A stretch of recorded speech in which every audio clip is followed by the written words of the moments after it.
Welcome back. आगाज में आपको बताएं कि अमेरिका पाकिस्तान के अंदरूनी मामलात में बेशर्मी से मदाखलत कर रहा है। रूस ने भी अमेरिका की पाकिस्तान के दाखिली मामलात में मदाखलत की तस्दीक कर दी। तर्जुमान रूसी वजारत ख़ारजा मारिया ज़खारोवा का कहना है कि अमेरिका ने वज़ीर आज़म इमरान खान को दौरा रूस मनसूख न करने पर सज़ा दी। रूसी वजारत ख़ारजा ने बयान में सदर आरिफ अलवी की जानिब से कौमी असम्बली की तहलील का हवाला देते हुए कहा कि जब वज़ीर आज़म इमरान खान ने फरवरी में मॉस्को का दौरा करना था तो अमेरिका ने पहले इमरान खान पर दौरा रूस मनसूख करने के लिए दबाव डाला। इसके बावजूद भी रूस का दौरा करने पर अमेरिका के नायब वज़ीर ख़ारजा बराए जनूबी एशिया डोनाल्ड ल्यू ने वाशिंगटन में पाकिस्तानी सफ़ीर को तलब करके दौरा फौरी तौर पर मनसूख करने के लिए दबाव डाला, लेकिन वज़ीर आज़म इमरान खान ने यह दबाव भी मुस्तरद कर दिया, जिस पर उन्हें सज़ा देने का फैसला किया गया। रातों रात इनकी जमात का एक ग्रुप अपोजिशन से जा मिला, जिसके बाद तहरीक अदम एतमाद असम्बली में पेश की गई। इस तमाम अमल से साबित होता है कि अमेरिका अपने ज़ाती मकासद के लिए एक आज़ाद रियासत के अंदरूनी मामलात ढिठाई से दखलंदाजी की कोशिश कर रहा है। इसी मामले पर बात करेंगे। हमारे साथ मौजूद हैं पाकिस्तान तहरीक इंसाफ के सीनियर रहनुमा शाह महमूद कुरैशी साहब।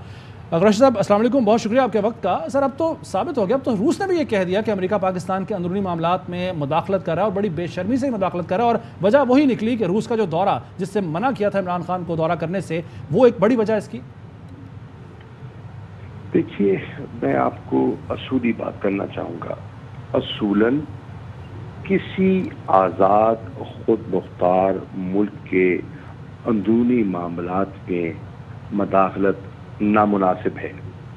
कोई करे कहीं से हो, ये नामुनासिब है, और कोई खुददार कौम उसको बर्दाश्त न कर सकती है, न उसे बर्दाश्त करना चाहिए।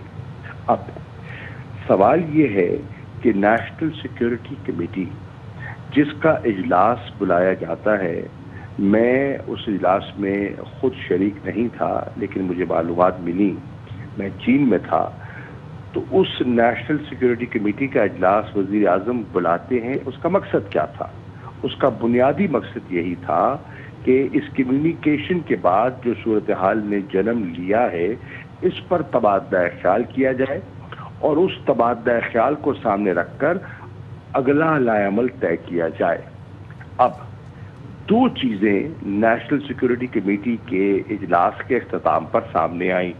नंबर एक, नेशनल सिक्योरिटी कमेटी ने दो हिदायत दी। नंबर एक, कि जो डिमार्श किया जाए और जो यूएस सीडीए हैं उन्हें दफ्तर खारजा तलब किया जाए और डिमार्श किया जाए। उस हिदायत पर नेशनल सिक्योरिटी कमेटी की हिदायत पर दफ्तर खारजा में उनको तलब किया गया और डिमार्श किया गया। एक। नंबर दो, नेशनल सिक्योरिटी कमेटी ने हिदायत जो है वो उसमें ये भी है कि हमें हिदायत है कि इन कैमरा ब्रीफिंग दी जाए national security committee of the parliament को।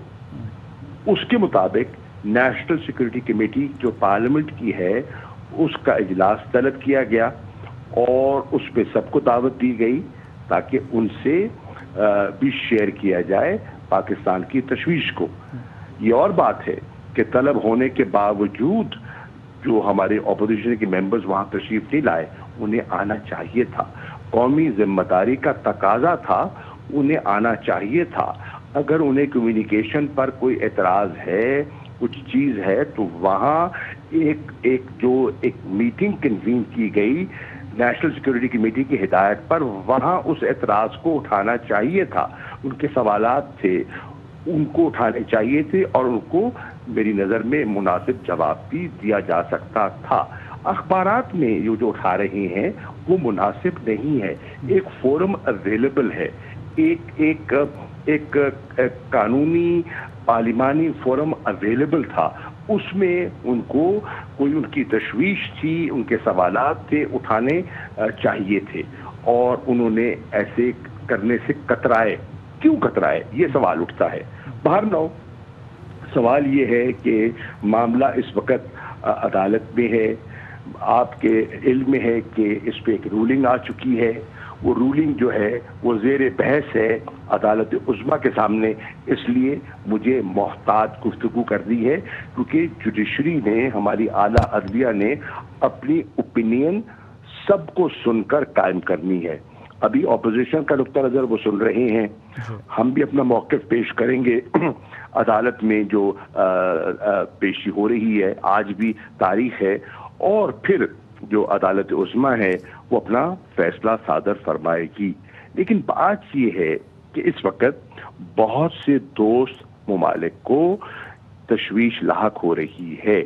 میں نے پہلے بھی عرض کیا تھا کہ ترکی کے وزیر خارجہ نے مجھے فون کیا اور میری ان سے گفتگو ہوئی، اور وہ پاکستان کا دوست ملک ہے۔ میں چین گیا تو چین میں جو میری گفتگو ہوئی، وہاں بھی وہ چین پاکستان کا دوست ملک ہے۔ اور آج آپ فرما رہے ہیں کہ میں نے تفصیلات تو نہیں دیکھی، لیکن بقول آپ کے کہ روس کی طرف سے بھی ایک تشویش کا اظہار کیا گیا ہے۔